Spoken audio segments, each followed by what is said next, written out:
વલ્લભીપુરમાં ગેલો નદી પર આવેલા મેજર બ્રિજ પર ચાલતા ભારે વાહનો માટે રસ્તો બંધ કરી ડાયવર્ઝન અપાયું. આ અંગેનું જાહેરનામું બહાર પાડતા અધિક જિલ્લા મેજિસ્ટ્રેટ. વલ્લભીપુર પુલ બંધ થવાથી ડાયવર્ઝન. ધંધુકા અમદાવાદથી અમરેલી, પાલીતાણા, ગારિયાધાર તરફ જવા મૂળધરાઈથી ગડડાથી અડતાળાથી લાખણકાથી ધોળા થઈ જઈ શકાશે. અથવા વલ્લભીપુરથી હળિયાદથી પીપળીથી જૂના રામપર અથવા મૂળધરાઈથી ગડડાથી ગઢાળીથી લીમડા થઈને જઈ શકાશે. ભાવનગરથી ધંધુકા, સુરેન્દ્રનગર, બોટાદ જવા માટે નારી સર્કલથી માઢિયાથી આનંદપુરથી વલ્લભીપુર જઈ શકાશે.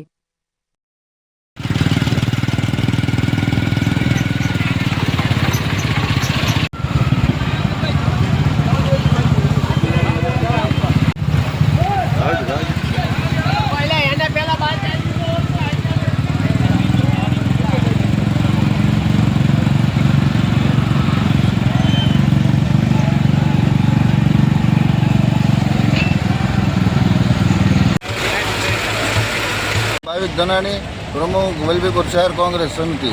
ભાવિકભાઈ, કલેક્ટર સાહેબના જાહેરનામા બાદ વલ્લભીપુર પુલ બંધ કરવામાં આવ્યો છો, એ બાબત શું કહેશો? કહેવાનું એ રહ્યું કે વલ્લભીપુરના ઘેલા નદી પરનો જે પુલ દેખાય છે એ જર્જરિત છે, વાત સાચી છે. કોઈ જાનહાની બને પહેલાં તંત્ર જાગ્યું છે, એ પણ એક વાત સારી છે. પણ કહેવાનું એ થાય છે કે આપણે જે આ પુલ છે એના ડાયવર્ઝન આપ્યા પહેલાં આ પુલને જે કમાણી મારી દેવામાં આવી છે એટલે લોકોને વાહનવાળાને જે અટવાણી થઈ છે આજ એ તમે જોઈ શકો છો કેવું ટ્રાફિક થયું છે. અને લોકોને કોઈ ટાઈમિંગથી પહોંચવાનું હોય તો પહોંચી ના શકે એવું થાય. પહેલાં ડાયવર્ઝન છે એ રિપેર કરીને કમ્પ્લીટ ચાલુ કરી પછી અહીંયા કમાણી મારવી જોઈએ. ભાવિકભાઈ, સાહેબના જાહેરનામામાં ડાયવર્ઝન ભાવનગરથી બોટાદ જવા માટેના માઢિયા રોડ આપ્યો છે, એ રોડે શક્ય છે ખરા? નહીં, તમે ત્યાં જઈ શકો તો સામે ફોર વ્હીલ સામાસામી ક્રોસિંગ નથી થઈ શકે એમને. ત્યાં ભારે વાહન જયા હોય તો શું હાલત કરે.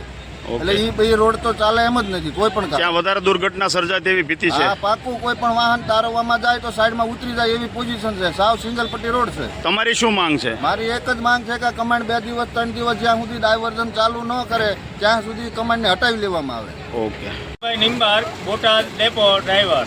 ગૌરવભાઈ, અત્યારે અધિક કલેક્ટર મેજિસ્ટ્રેટે જાહેરનામું પ્રસિદ્ધ કર્યું છે આ પુલ બંધ કરવાનું, તો આપ કેટલી વખત દિવસમાં નીકળો છો આ બ્રિજ પરથી? અમે 2 વાર નીકળીએ છીએ. 2 વખત. બોટાદ, ભાવનગર, બોટાદ લઈને. અત્યારે જે અધિક કલેક્ટર સાહેબની સૂચના મુજબ ભાવનગરથી બોટાદ જવા માટે ને માઢિયા રોડ લેવાનો છે, તો એ રોડ ઉપર શક્ય છે આપની એસટી ચાલે? એ સિંગલ લાઈન રોડ છે. સામે વાહન આવશે તો નીચે ગાડી ઉતારવી પડે, અને જો વરસાદ હોય તો કંઈક બનાવ બનવાની ઘટના બની શકે. જ્યાં ગંભીર દુર્ઘટના બની ત્યારબાદ સરકાર એક્શનમાં આવી સારી વાત છે, પણ આવી રીતે ઝડપથી બંધ થઈ જાય એવો તમને વિશ્વાસ હતો? ના, નહોતો. આપની શું માંગ છે? અહીંયા જે નવું ડાયવર્ઝન કાઢે છે એ જો બધા માટે ચાલુ રાખે તો વ્યવસ્થિત ચાલ્યા રાખશે. ડાયવર્ઝન બની જાય પછી પુલ બંધ કરે એવું પુલ બંધ કરવો જોઈએ. ઓકે. આપનું નામ? મુકેશભાઈ મજીઠિયા, લલ્લુભાઈ. મુકેશભાઈ, કઈ બસ ચલાવો છો આપ? રાજભવાની. રાજભવનની આખા દિવસમાં બોટાદથી ભાવનગર કેટલી વખત ચલાવો? 4 વાર નીકળવી. 4 વખત નીકળો. 2 વાર આવીને 2 વાર જાવી. કલેક્ટર સાહેબે જાહેરનામું પ્રસિદ્ધ કર્યું છે કે આ પુલ બંધ કરવાનો, એ બાબતથી શું કહેશો? પુલ બંધ કરવા પહેલા 5 વર્ષથી પીડ્યા છે ને પેલા ચાલુ કરાવો ને, પછી આ બંધ કરાવો. અધૂરા પુલ છે. હા, જે જૂના પીડ્યા 5 વર્ષથી આમને પીડ્યા છે, અહીંયા પૂણી પૂરી ચાલુ કરાવાય ને. ઓકે. આપની શું માંગ છે? અમારી એક માંગ ને આમ ફરીને આવી તો સામે હાલે એવું નથી. આમ અમે વાહન જાય ક્યાં જવું અમારે ત્યાં? સાહેબના જાહેરનામામાં માઢિયા થઈને ડાયવર્ઝન કાઢવામાં આવ્યું છે બોટાદ જવા માટે. નીકળે એવું જ નથી. આમ ગાડી આવે તો 4 વ્હીલ આવે તો ઊંધી પડે એવું છે. સિંગલ પટ્ટી રોડ છે. અકસ્માત સર્જાય એવું તમે કહો? થાય જ ને. ઓકે. બધાને તારે ઉતાવળ હોય, કોને ઉતાવળ નથી બોલો?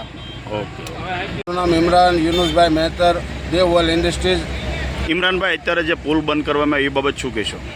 પુલ જે બંધ કરવામાંનું કલેક્ટર સાહેબશ્રીનું જે જાહેરનામું બહાર પડ્યું છે, ગંભીરા પુલને જે દુર્ઘટના દુઃખદ બની અને એ દુઃખદ ઘટના પછી સરકારનું તંત્ર જે જાગ્યું છે અને તંત્ર જાગ્યા પછી આજે ઘણા બધા પુલો બંધ થયા છે અને એની વૈકલ્પિક વ્યવસ્થા ક્યાંક છે અને ક્યાંક નથી. એવી જ પરિસ્થિતિ આજે અમારે વલ્લભીપુરમાં થઈ છે કે વૈકલ્પિક વ્યવસ્થા વગર પુલની કમાન ચડાવી દેવામાં આવી છે. અને હાલ અત્યારે જ આપણને એમ થાય છે કે લોકો કેટલું બધું ત્રાસદાયક અનુભવી રહ્યા છે. સતત અંદાજિત 1 કિલોમીટરની રોડ ઉપર લાઈન જોવા મળે છે. એટલે આને કલેક્ટર સાહેબે જે આજે સવારમાં મેં છાપામાં વાંચ્યું કે માઢિયા રોડ ઉપર જે ચાલવા માટેની મંજૂરી આપી છે, પણ ત્યાં તો ટ્રક તો ક્યાં ચાલવાની વાત જ છે. 2 ફોર વ્હીલ હોય તો એક સાઈડમાં ઉતરી જાય ને રોડ અકસ્માત થાય પરિસ્થિતિ નિર્માણ થાય છે. તમારી શું માંગ છે? અમારી માંગ એવી છે કે આની વૈકલ્પિક વ્યવસ્થા તુરંત કરવામાં આવે, જેથી લોકોને પડનારી મુશ્કેલીઓ છે એ ન પડે.